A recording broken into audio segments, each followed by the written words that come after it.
अमोल कोले साहेब यांना विनंती करतो की त्यांनी आपलं मनोगत व्यक्त करावं। घराघरामध्ये छत्रपती संभाजी महाराज ज्यांनी पोहोचवला ते डॉक्टर अमोल कोले साहेब।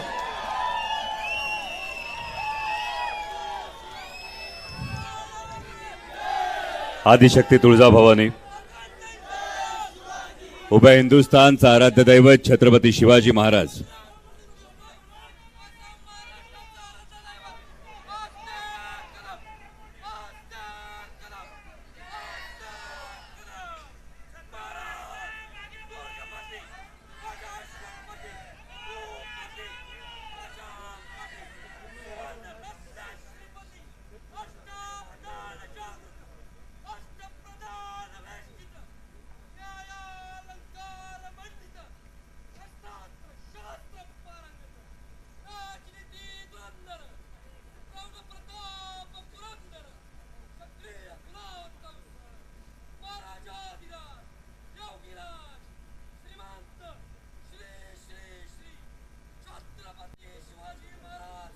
जय जय शिवाजी, जय शिवाजी। आदिशक्ती तुळजाभवानी, उभ्या हिंदुस्थानचा आराध्य दैवत छत्रपती शिवाजी महाराज। आणि ज्या छत्रपती शिवाजी महाराजांची गारज ऐकताना सुद्धा आपण स्तब्ध होतो, त्या छत्रपती शिवाजी महाराजांनी या महाराष्ट्राच्या प्रत्येक माणसाला जगावं कसं हे शिकवल्यानंतर याच मातीतल्या माणसाला शेवटच्या श्वासापर्यंत लढावं कसं हे शिकवणारे छत्रपती संभाजी महाराज यांना पवित्र त्यांच्या स्मृतींना अभिवादन करतो। व्यासपीठावर उपस्थित असणारे देशाचे नेते आदरणीय शरदचंद्रजी पवार साहेब, महाराष्ट्र राज्याचे माजी मुख्यमंत्री पृथ्वीराज बाबा चव्हाण, आदरणीय बाळासाहेबजी थोरात, सचिन भाऊ अहिर, व्यासपीठावरील सर्वच मान्यवर आणि पुणे लोकसभेचे उमेदवार रवींद्र भाऊ धंगेकर, बारामती लोकसभेच्या उमेदवार आदरणीय सुप्रियाताई सुळे, आपण सगळेजण। वेळ कमी असल्यामुळे अगदी मोजकं बोलणार आहे। आपली तुम्हाला सवय माहिती, आधी ट्रेलर दाखवायचा, नंतर पिक्चर दाखवायला लय वेळ आपल्याकडे बाकी आहे। पण जेव्हा संपूर्ण दुसरी तिसरी फेरी आता प्रचाराची सुरू आहे आणि ही फेरी सुरू असताना एक गोष्ट प्रकर्षाने जाणवतीये, महाराष्ट्रातल्या देशातल्या जनतेचं ठरलंय।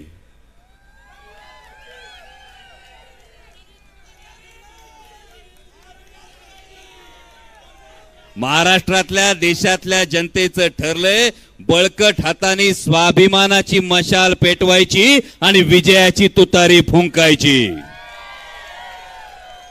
आणि विरोधकांना सुद्धा कळलेलं असल्यामुळं देशाच्या लोकसभेची निवडणूक आहे आणि माझ्यासारखा सर्वसामान्य शेतकरी कुटुंबातला पोरगा जेव्हा संसदेत गेला तेव्हा मोठ्या बहिणीप्रमाणे आदरणीय सुप्रियाताईंनी पहिल्यांदा पाऊल ठेवताना सांगितलं होतं की इथं पाऊल ठेवतोस ते शिरूर लोकसभा मतदारसंघातल्या मायबाप जनतेच्या आशीर्वादानं पाऊल ठेवतोस। जेव्हा या जनतेच्या धोरणांविषयी चर्चा होईल, जेव्हा देशाच्या भवितव्याविषयी चर्चा होईल, तेव्हा डोळ्यात तेल घालून जागा राहा, तेव्हा तुझा आवाज तुझ्या सर्वसामान्य लोकांच्या हक्कासाठी गरजला पाहिजे, हे सुप्रियाताईंनी शिकवलं होतं। पण आता मात्र जेव्हा पराभव समोर दिसायला लागलाय तेव्हा महायुतीकडून देशाच्या धोरणांविषयी बोललं जात नाही, वैयक्तिक टीकांवर सुरुवात होती। आणि मग प्रश्न विचारले जातात, बाबा तुझ्या गावात किती निधी दिला? मला तर लय वेळा प्रश्न पडतो, ग्रामपंचायतीची निवडणूक करायलो का लोकसभेची निवडणूक करायलो? परत प्रश्न विचारला जातो, बाबा तुझ्या गावात किती वेळा येऊन गेला? आणि मग असा प्रश्न पडतो की 2019च्या आधी शाळेत शिकत असताना जेव्हा नागरिक शास्त्र वाचत होतो तेव्हा या नागरिक शास्त्राचे जनसंपर्क ही वेगळी गोष्ट, पण प्रत्येक वेळी जेव्हा वैयक्तिक टीकांवर येतात, म्हणजे लवंडे साहेब आमच्या बाबतीत तर सुरू झालं, आता नटसम्राट सुरू झालं। परवा कोणीतरी प्रश्न विचारला, मयूर भाऊ नटसम्राट पाहिजे की कार्यसम्राट पाहिजे? आदरणीय साहेब मी फार विनम्रतापूर्वक त्यांना सांगितलं, अहो नटसम्राट परवडतो, कार्यसम्राट परवडतो, पण धोके सम्राट, खोके सम्राट आणि पलटी सम्राट चालत नाही। आता परवा कोणीतरी म्हणालं, मगाची सचिन भाऊंनी उल्लेख केला, पाहिजे तेवढा निधी देतो पण कचा कचा बटन दाबा.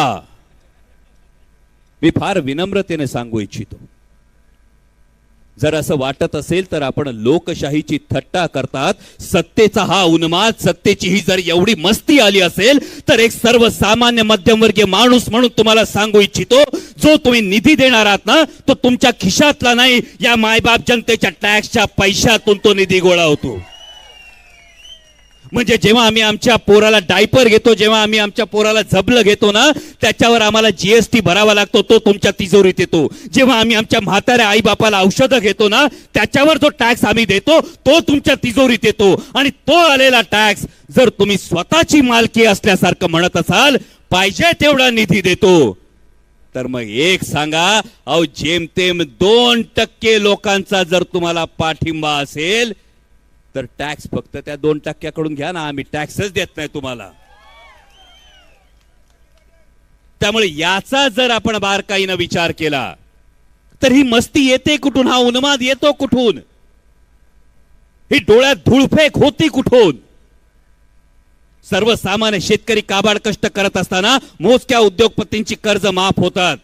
आणि मग एका पत्रकाराने त्या दिवशी प्रश्न विचारला की कर्जमाफी होते कुठून, तेव्हा ताई आपण ऐकलं होतं जनधन 0 बॅलन्स अकाउंट, आणि जाहिराती आल्या होत्या समोर, 0 बॅलन्स अकाउंट, जनधनची अकाउंट निघाली होती, जाहिराती आल्या होत्या, एवढी करोड अकाउंट आम्ही उघडली.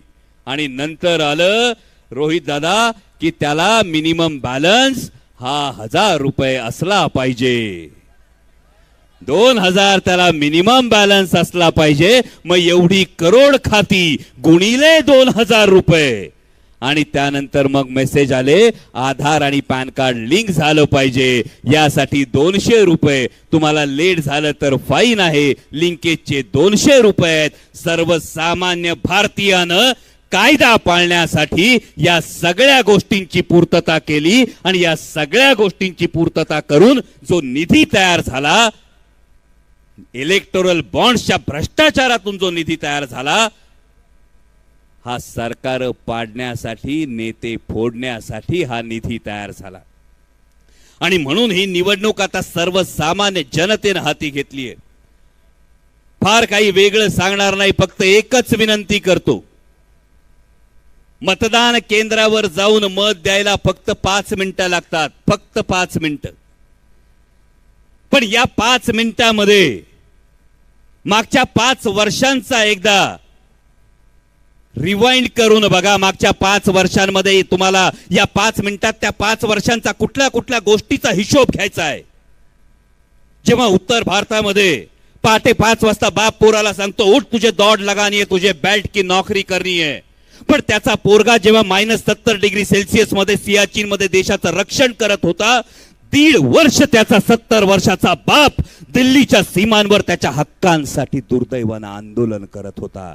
याचा हिशोब तुम्हाला घ्यायचा आहे. जेव्हा भारतीय जनता पक्षाच्या एका नेत्याचा पोरगा त्याच्या गाडीखाली मगरूरपणे शेतकऱ्यांना चिरडत होता, त्यानंतर ढिम्मपणे बसलेल्या सरकारचा हिशोब तुम्हाला घ्यायचा आहे. जेव्हा आपल्या पोराला कष्टानं बाप शिकवतो, त्या बापाला असं वाटलं होतं की वर्षाला 2 करोड रोजगार येणार, त्या 2 करोड मध्ये माझ्या पोराला नोकरी लागणार. पण जेव्हा पोरगा इंटरव्ह्यूला जातो, इंटरव्ह्यूवरून परत येतो आणि हातात नोकरी नाही, पोराचं वय वाढत असतं, पोराच्या चेहऱ्यावरची चिंता वाढत असते, आणि त्याही पेक्षा पोराचा पडलेला चेहरा बघून बापाच्या काळजाला घरं पडत असतात. याचा हिशोब तुम्हाला घ्यायचा आहे.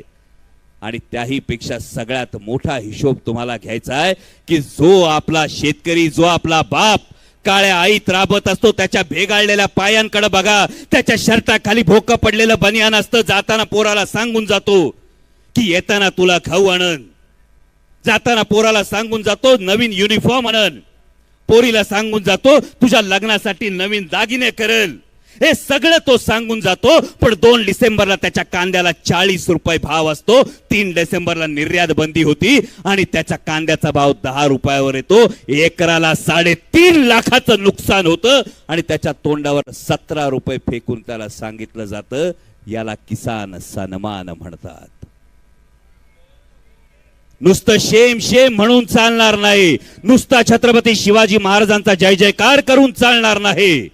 आता पेटून उठावं लागल. ज्या छत्रपती शिवाजी महाराजांनी रायतेच्या भाजीच्या देठाला हात लागू देऊ नका अशी शिकवण दिली होती, त्या शेतकऱ्यांच्या ताटात माती कालवणाऱ्या सरकारला खाली खेचण्यासाठी आपल्याला सगळ्यांना या परिवर्तनाचा साक्षीदार नाही, परिवर्तनाचा शिलेदार व्हावा लागेल. एवढीच तुम्हाला सगळ्यांना विनंती करतो. तुमच्या मतांचा आशीर्वाद, तुमची भरभक्कम साथ अशीच सोबत राहू द्या एवढी विनंती करतो आणि थांबतो. धन्यवाद. जय शिवराय. ताज्या बातम्यांसाठी बेल आयकॉन दाबून चॅनलला सबस्क्राईब करा. धन्यवाद.